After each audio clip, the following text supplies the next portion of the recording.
நான் வந்து சொன்னேன் அவர்கிட்ட, ஏன்னா சீக்கிரமாக நான் பேசணுங்க, சரி நான் போனால் தான், ஏன்னா இப்போ டேப்லெட்லாம் சாப்பிட்டு படுத்தா தான் படுக்க முடியும் என்னால்.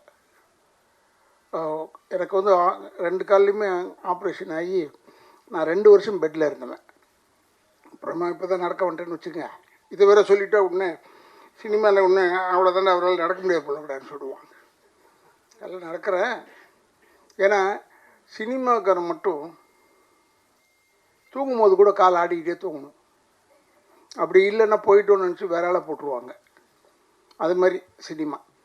அதுவும் இப்போ இருக்கிற சினிமா வந்து ரொம்ப நட்போட எல்லாருமே, நாங்களும் இருந்தோம் நட்போட தான் இருந்தோம். பட் இங்கே வந்து ஒரு குடும்பமாக ரொம்ப நேசித்து எல்லாரையும், எல்லார் பேரையும் தனித்தனியாக தெரியுது, எல்லார் பேரையும் தெரியுது. ரொம்ப ஒரு பார்க்குறதுக்கே நமக்கு ஒரு சந்தோஷமாக இருக்குது. என்னை வந்து கூப்பிடும்போது, ஏன்டா என்ன கூப்பிட்றீங்க, இது பேசணுமா அதுக்காக கூப்பிட்றீங்களாடான்னு கேட்டேன். இல்லைன்னா நீங்கள் நடிச்சிருக்கீங்க இதில்ன்னு சொன்னாங்க. மறந்து போச்சு இது பார்த்தா ஏதோ ஒரு 2 நாள் ஒர்க் பண்ணேன்னு நினைக்கிறேன், ஐ டோன்ட் நோ. பட் இந்த டைரக்டர் ஏன் நான் பாராட்டுறேன்னா, ஜான் பிள்ளையாக இருந்தாலும் ஆண் பிள்ளையாக இருக்கிறார். அவர் ரொம்ப ஆள் சைஸ் தான் அப்படி. அதே மாதிரி தம்பிதுரை எப்பவுமே நான் பேசுவேன், இந்த படத்தில் ஏதோ அவர் தானே ப்ரொடியூசர், அவர் பேர் ஏன் வரல, ஏதோ ஒரு ஒய்ஃப் பேர் போட்டிருக்காங்க போலன்னு நினச்சிக்கிட்டே இருந்தேன். பார்த்தா படத்தில் கேரக்டருக்கு பேரே தம்பிதுரை. என் பேர் போடுறதில்ல, இல்லை எழுதுறதில்ல, இல்லை அப்போ கேரக்டர் பேரை வச்சிடுறேம்மா. இப்போ தம்பிதுரை தம்பிதுரை தம்பிதுரைன்னு ஒழிச்சிக்கிட்டே இருக்கும். ரொம்ப ஒரு நல்ல குரூப். பெரிய எல்லாருமே பத்திரிகையாளர்கள் எல்லாருமே சப்போர்ட் பண்ணணும் டு திஸ் குரூப். ஏன்னா இது மாதிரி படங்கள் வெற்றி அடைய இப்போ தான் ஒரு நல்ல பெரிய வாய்ப்பு வந்திருக்கு எல்லாருக்கும். நான் முதல்ல தம்பிக்கிட்ட கேட்டேன், ஐ திங்க் சரத்கிட்ட கேட்டேன், இதில் ஏதாவது பேய் இருக்காடான்னு. இல்லைண்ணே பேயெல்லாம் கிடையாது, ஆனால் ஒன்று இருக்குது, வெட்டுக்குத்து இருக்குது. ஏதோ ஒன்று இருக்கணும்ல, ஏதோ ஒன்று இருக்கணும், வெட்டு குத்தாவது இருக்கணும், ரத்தம் இருக்கணும். ஆனானப்பட்டு எங்கள் ரஜினி சாருக்கே வெறும் ரத்தமாக இருக்குது படத்தில், இல்லை அவரே ரத்தத்தை நம்பி எடுக்கும்போது நம்மெல்லாம் என்ன சாதாரணமான இன்னும் ஸ்டார்டிங்லேருந்தே ரத்தத்தை காமிக்கலாம், தப்பே கிடையாது.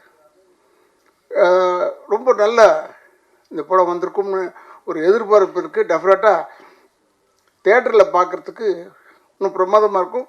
இங்கே இருக்கிற பத்திரிகையாளர் நண்பர்களுக்கு சொல்கிறேன், தயவுசெய்து இது தேட்டரில் வந்து பார்க்க சொல்லுங்கள் ஜனங்களை. ஏன்னா இந்த இப்போ ஓடிடி பிளாட்ஃபார்ம் அது என்னென்னமோ சொல்கிறாங்க, இங்கிலீஷில் சொல்கிறாங்க. இதில் ஆனால் ஒரு பாட்டு அப்படி தான் பார்த்தேன், ஒரு பாட்டு ஆங்கிலத்திலே பாடியிருக்காங்க. எனக்கு புரியல யார் பாடியிருக்காங்க, அதுவும் நீங்கள் தான் பண்ணீங்களா? அது ஆங்கிலத்திலே போடுறாங்க, அந்தளவுக்கு வந்துருச்சு இப்போ. ஸோ என்னடா டைட்டில் மட்டும் இவ்வளோ அசிங்கமாக வைக்கிறாங்களே படத்தில்னு நான் யோசித்தேன். பார்த்தா பாட்டே ஆங்கிலத்தில் பேசியிருக்காங்க. ஸோ இனிமேல் நம்ம வந்து இம்ப்ரூவ்டு, அதாவது இந்தியாவுக்குள்ளே ரிலீஸ் ஆகலனா கூட பரவாயில்ல, வெளியே போய் ரிலீஸ் ஆனாலும் இங்கிலீஷ் புரியும்ல எல்லாருக்கும். அதனால் என்னமோ தெரியல இங்கிலீஷில் பாட வச்சுருக்காங்க. I am not against English. I studied in Anglo Indian school.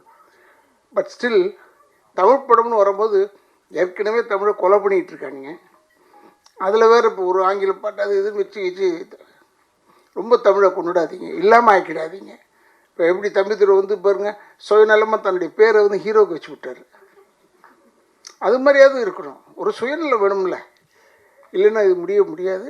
டெஃபினட்டாக இது பெரிய வெற்றியாகும். ஐ திங்க் 12th ரிலீஸ் நினைக்கிறேன் இந்த படம், இல்லை ஏதோ ஒன்று தேட்டர் எப்போ கிடைக்கும் போது போங்க, க்யூவில் போயிடும்.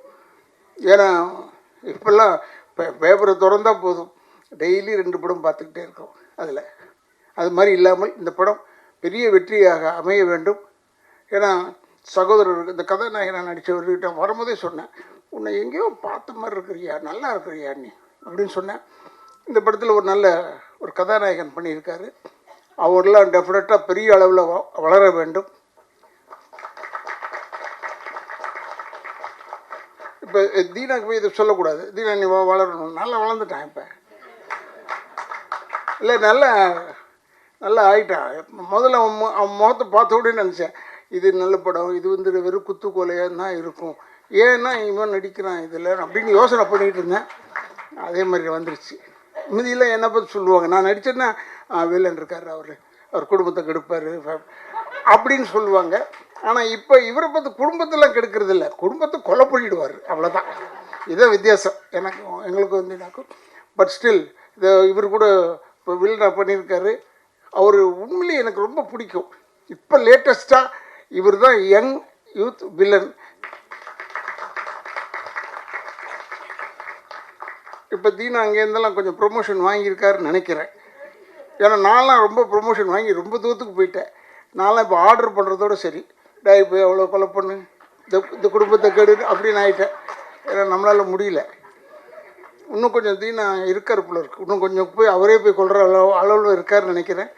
But any I really appreciate. நம்ம ஏன்னா சில பேர் முகத்தை பார்க்கும்போது நல்ல விஷயத்துக்கு கூப்பிட மாட்டாங்க பொதுவாகவே.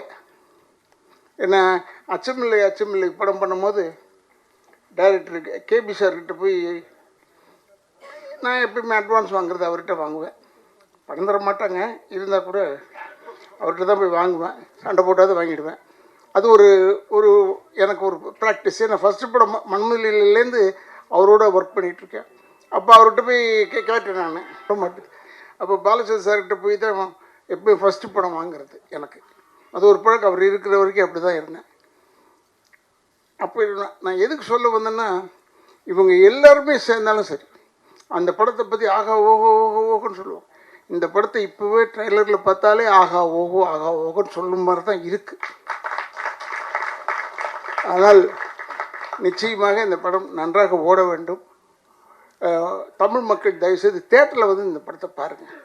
இதை இந்த ஓடிடியில் போடுறான், அதில் போடுறான், இதில் போடுறான், அதெல்லாம் அவங்க எவ்வளோ சிரமப்பட்டு விற்று வரணும் தெரியுமா? அதுக்கு தயவுசெய்து அவங்களுடைய சிக்கலை வந்து நீங்களும் அந்த சிக்கலை எடுத்து தமிழ் வாழ வேண்டும் என்றால் இந்த மாதிரி தமிழ் படங்கள்லாம் நீங்கள் வந்து பார்க்க வேண்டும்.